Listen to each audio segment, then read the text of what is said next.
Welcome back to another episode of Bad Yu-Gi-Oh! Structure Decks, the ongoing series where I take a look at a lot of the older structure decks that came out in Yu-Gi-Oh! And ruin your childhood by telling you how terrible they were. Now, one thing to keep in mind here is that I try to objectively look at all of these bad structure decks in the context of when they came out.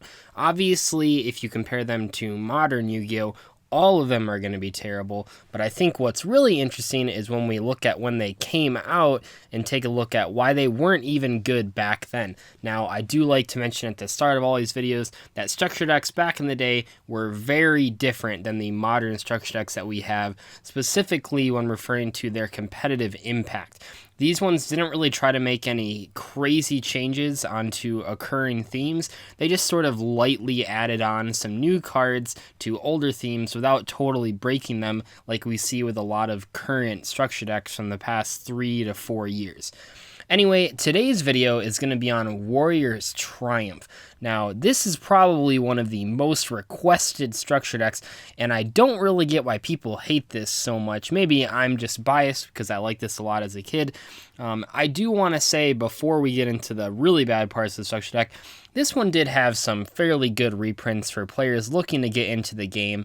Things like Snatch, Steal, and Heavy Storm were found in this structure deck, and most importantly, because this is a Warriors structure deck, it had Reinforcement of the Army, 2 copies actually. This is arguably the best card in the structure deck, even though the targets it can search in the structure deck aren't that good. Reinforcements of the Army is currently on the ban list, and it has been for quite a while now, coming on 2 years here. And it's one of the all-time best searchers. You can still see people in Yu-Gi-Oh! That haven't even played Reinforcement of the Army call spell searchers Reinforcement of the Armies. And I think that's kind of interesting when a card's name becomes ubiquitous for what it actually does. But anyway, Reinforcement of the Army, very good card. Snatch, Steal, Heavy Storm, really good reprints. But the core strategies of this deck are not so fantastic. So the first central area that you're really focusing on in the Warriors Triumph structure deck is all about equip spells. This is a very aggressive deck. You have only 4 trap cards in the entire deck, which is quite different from the last couple we've talked about where they really tried to balance things out. But right off the bat, you get to see how aggressive Konami wants you to play these cards simply by the fact that they lack trap cards. On the good side of equip spells, we have cards like Divine Sword, Phoenix Blade. Now, this actually ended up being a crucial part for a competitive deck that came out in 2000, that was mainly played from 2007 and 2008, which was Diamond Dude Turbo. This card's pretty good, not so much for the 300 attack gain, but for the fact that it's basically an infinite spell card. Just by banishing 2 warrior monsters in the graveyard, you can add it back to your hand, so you could consistently use it for discard fodder and then add it back to your hand as long as you had enough warriors in the graveyard for it. That's sort of the peak equip spells in this deck. However, the rest of the equip spells are along the lines of cards like Lightning Blade. Now, Lightning Blade virtually does nothing. It just has an 800 attack bonus. And the problem with equip spells, if you don't know, even back in the day, was that when a monster is equipped with an equip spell and your opponent destroys that monster, you're actually losing 2 cards for their 1 destruction or their 1 attack. Yu-Gi-Oh!, especially when it was slower, it was all about card advantage, and when you can make a 1-for-2 trade like that, it just really swings things in your favor. So a lot of the times when equip spells have not been in the competitive scene, it has been because the competitive players have realized that the card advantage and tempo loss from playing equip spells was simply not worth their effects. And you can see that sort of explains why the previous equip spell, Divine Sword, Phoenix Blade, is good, is because when it's destroyed, you can just add it back to your hand, sort of circumventing that problem. But the other equip spells in this deck don't really have that to add to them. There's also some painfully slow equip support cards in here. I think the worst one is probably Fairy of the Spring. This card could say add back 2 equip spells from your graveyard to your hand and have no restrictions, and it probably still would be bad. But the fact that you only get to 1-for-1 add back an equip spell makes it borderline unplayable. But what really solidifies it is that you can't even activate that equip spell this turn, and that is just so slow. There's nothing in this deck that's worth grabbing that'll take that long. And we eventually got a card very similar to this in Hidden Armory that came out that was just a lot faster, and even that card wasn't quite good enough.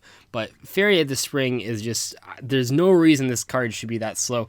And an ongoing theme with these structure decks seems to be having cards that would already be bad if they didn't have a restriction, and then they just give them a restriction just in case. And no, this card would have not been broken. I suppose they had to do the 1-turn wait simply to prevent you from repeatedly using Snatch Steal in the same turn. But you also have to remember, in the context of when this came out back in late 2005, there weren't any Exceed monsters or Synchro monsters or Link monsters to immediately use the card that you stole with Snatch Steal, which means it actually would have been semi-difficult to steal cards, get the Snatch Steal in the graveyard again, use Fairy of the Spring, steal another card, use a second Fairy of the Spring. It just would have been a pretty complicated line of plays that likely would not have happened.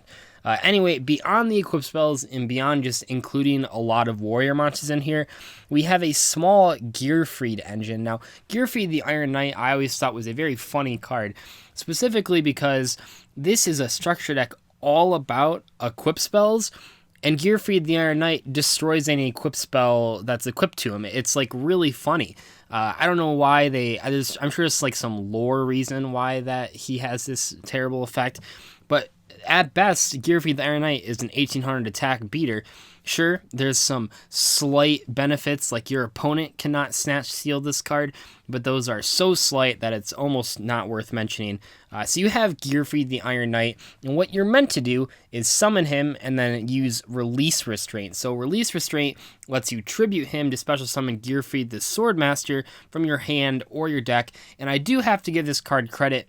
There are a lot of cards like this that only summon the thing from your hand or only summon them from the deck, so the fact that at the very least this one doesn't punish you for drawing the card that you're meant to summon, I guess it deserves some sort of shout out. But what does Gearfried the Swordmaster do? Well, this monster is actually pretty good if we ignore the hoops you have to jump through to summon it. It can only be special summon with Release Restraint, and you can't bring it back with like Monster Reborn or Premature Burial. And its effect is, when an equipped spell is equipped to this card, target one monster your opponent controls destroys that target. In a vacuum, this card's very good. And actually, I think this should have been the effect of Gearfried, the original Gearfried that is, the level 4-1 Gearfried the Iron Knight. I do think this should have been the effect of it. It would have been kind of an interesting way to leverage your equip spells into destruction effects, and that's really cool. However, when you really look at how much this card takes to get it out and to make use of its effects, you might start to see why this engine wasn't very good. So first of all, your opponent has to control a monster, which means you can't be doing this on the first turn because then you'll miss out on the effects. So assuming your opponent has a monster, you have to have 3 specific cards in your hand, 2 of which, well, I guess we can say Gearfried the Iron Knight is searchable by reinforcements of the army, but we'll say that Release Restraint is certainly not searchable. So you have to have 1 copy of Gearfried the Iron Knight that you have to use your normal summon on. Then you have to have 1 of your 3 copies of Release Restraint to tribute it, and then you also have to have a corresponding equip spell to equip to the Gearfried the Swordsmaster. And after jumping through all these hoops, all you get to do is blow up 1 monster your opponent controls and basically have a 2600 attack vanilla monster. The cool part is that this effect is not once per turn, which means hypothetically, if you opened Release Restraint and Gearfried the Iron Knight and 3 or 4 equip spells, you could blow up an entire field. But then it really adds on to the problem of, if your opponent then destroys the Gearfried with like Regeki or Dark Hole, you instantly lose 5 cards because you've spent everything into the Swordsmaster, and it ended up only being as good as their one spell card that just blows up all the monsters. So this card, while it's probably one of the best standalone monsters when you actually have it on the board in the deck, it's just not good enough because of how you have to summon it. Now, I will say, if this card was able to be brought back by effects, maybe it wouldn't be so bad, and I suppose we'll never really know about that, but that's just something to think about that could have made this card marginally better. Anyway, let's bring back all we've been thinking about to finally end on the boss monster of the Warriors Triumph structure deck. What does this ungodly card do? Well, it's not really that great. It's Gilford the Legend. And for a card that's name is the Legend, and for a card artwork that looks so powerful, it's not. So it can't be special summoned, and that already makes it kind of bad. But when this card is normal summoned, you can equip as many equipped spell cards from your graveyard as possible to a warrior type monster you control. Now that effect is actually insane. I think of all the definitely of all the structure decks we've looked at so far, this is the best effect of any of them.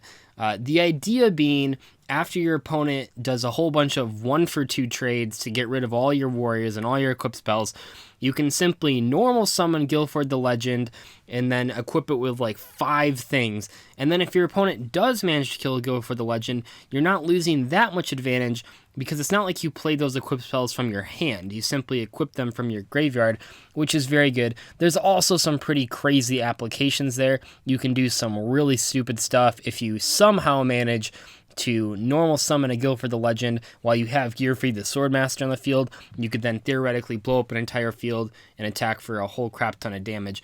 That's probably never going to happen just because this is a level 8 monster and that other guy takes your normal summon and a release restraint, but in theory, that's a pretty hilarious combo. The fact that this can't be special summon is pretty frustrating. This card might have been useful like way after it came out if its effect was on whenever it was summoned, and if it could be special summoned, I actually can see an effect like this being pretty cheesy to score some really funny OTKs, even in modern Yu-Gi-Oh! But that's not how they set it up, which means it was never played because it's just way too slow. However, I do want to shout out that yes, it is by far the best bad structure deck boss monster that we've looked at, which is funny because this is actually the earliest structure deck that I've taken a look at in this series, which makes it kind of surprising that this is the best monster, the best boss monster in any of them, showing that they actually had a slightly better idea of how to design boss monsters prior to all those other structure decks. I don't think there's anything really else to say about this deck. Most of the cards in here are simply included because they are Earth warrior monsters, but in general, this is surprisingly not the worst structure deck by far. I would say that of the other structure decks that I've looked at, this is one of the better ones, possibly a little worse than the Felgrand one that came out years after this one was released. But considering that this was the earliest one that we've looked at, it is kind of surprising that it's so powerful.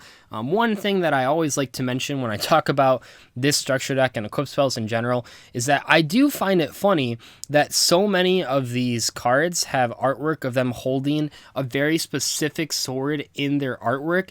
And then you're meant to just like give them other swords to equip to. I mean, try to picture someone holding Gilford the Legend. He has this giant sword and a sword on his back.